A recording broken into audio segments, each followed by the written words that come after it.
actually do have a topic today we're going to get to, and the topic is don't go backwards, simple solutions in a complex world. So would you sleep better at night knowing that your money is secure? I would think the answer is of course you would. I mean, the last couple of days, right. So what are the things we don't control? Politics, geoeconomics, right? Tariffs, all this stuff. Everything outside of your house. All this spooky stuff we're hearing that affects your retirement plan at your employer. You're sitting here working your tail off, trying to save money for that day when you can voluntarily be unemployed. And then, you know, all this stuff goes on in the world and the market seems to be going crazy. Well, here's the thing. If safety, security, and stability is important to you, if that's one of your objectives, if you're approaching those golden years and getting ready to retire, you've got to rethink how much exposure you've got to these world events.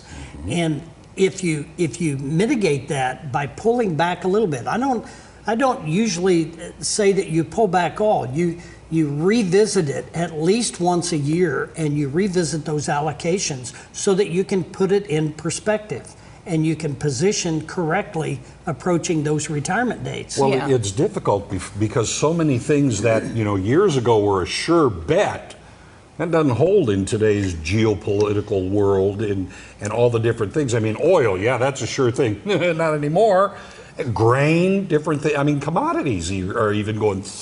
That's right. And everything has been so lopsided on the world trade or,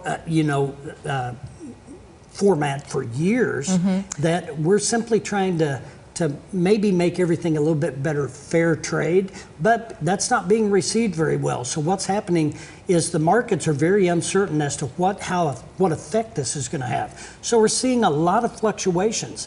And, you know, those are the things that we have no control over. Yeah, but there are places you could put your money that will behave differently than other places you could put your money. You have a couple of scenarios. Well, absolutely. So talk about that, because it might surprise you that you may come out ahead in a way you didn't expect. That's right. So we have a graph that kind of goes over if you accumulated 7% using 100,000. And you do that for a couple of years. You go to 107, then 114, 490, and then you have one bad year and you lose 7%. Now, you know, math would tell me, well, I'm still up. I've got 106,475, so I'm still in good shape. Well, what if it happens again? And then, you know, before you know it, you're below your principal and you're having to recover and come out of the hole to get back to even. Well, and again, we for sure want to make more than 2.45, but in this example, if you're simply using 2.45% and you accumulate that on a regular basis in the same 3-year period, you're actually about $1,000 ahead of where you would be with that type of an investment that has a higher propensity for growth, but it has a bottom that is unlimited.